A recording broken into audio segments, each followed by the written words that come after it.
Jesus disse: eu sou a ressurreição e a vida. Quem crê em mim, estando vivo, nunca morrerá. E se morrer, eu ressuscito ele no último dia. O dono e Pai da ressurreição, Jesus de Nazaré.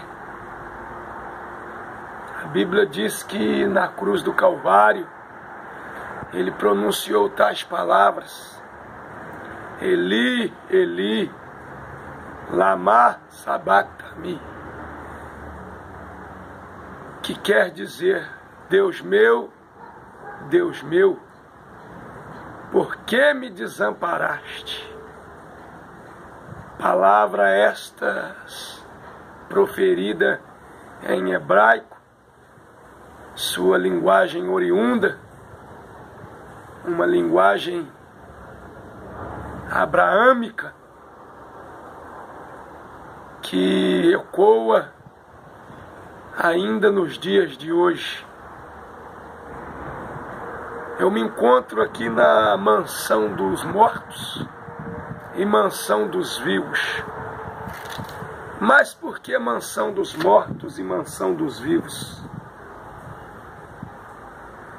A Bíblia diz que bem-aventurado é aquele que se levantar na primeira ressurreição,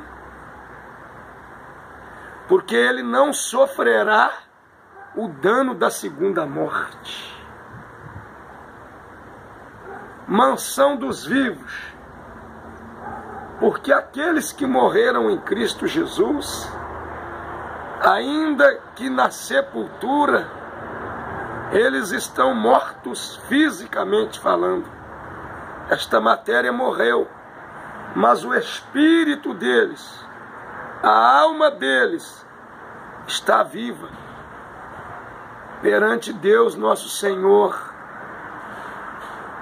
debaixo do seu trono, aguardando o grande dia da ressurreição. Então estes, apesar deles terem sofrido o dano da primeira morte, eles estão vivos porque não sofrerão o dano da segunda morte. Porque ao contrário do que o homem pensa, a pior morte não é a morte desse corpo físico, mas a morte da alma. E aqueles que não tiverem Cristo Jesus, aqueles que não fizeram uma aliança, que não fizeram um pacto com Jesus Cristo, eles irão sofrer o dano da segunda morte, que é o lago de fogo. Então, meus amados ouvintes da palavra do Senhor, existe aqui vivos, corpos físicos mortos, mas espíritos, almas, que irão retornar a esses corpos um dia, no grande dia da ressurreição. Então eles são vivos. Mas também existe aqui mortos. E mortos duas vezes.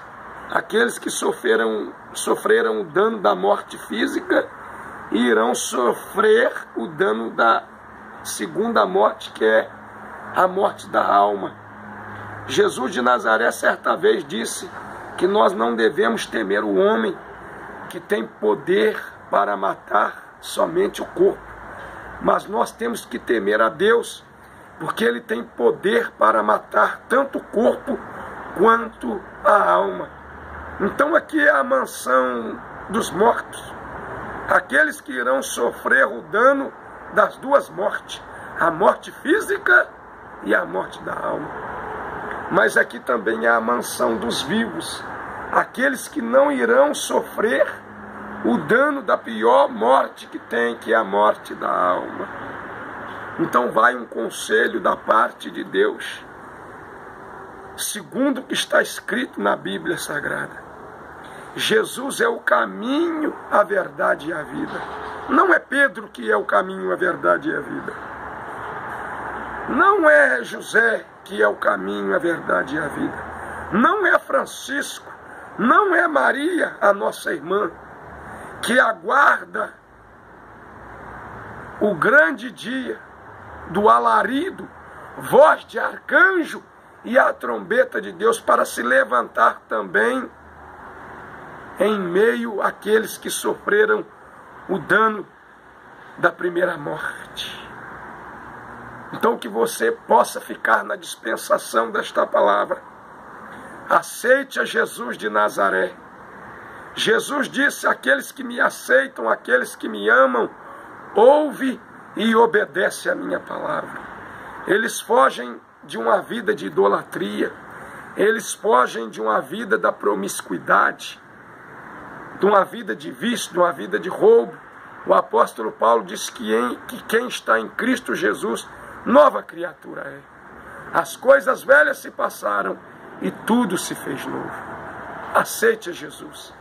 A Bíblia diz, segundo o sábio Salomão, que há caminhos que parecem levar à vida, mas o final deles é final de morte. O caminho que alguns têm trilhado, diz eles que trilham o caminho de Pedro. Pedro trilhou o caminho de Jesus Cristo de Nazaré. Eles dizem que estão trilhando o caminho de Maria. Maria trilhou o caminho de Jesus de Nazaré. Então o caminho é Jesus de Nazaré. O caminho não é Pedro. O caminho não é Maria. O caminho não é Francisco. O caminho é Jesus de Nazaré. Então que você possa receber o caminho que é Jesus de Nazaré. Louvado seja Deus. Bendito seja o nome do Senhor. Aleluia, Deus. Oh, bendito seja, louvado seja o nome.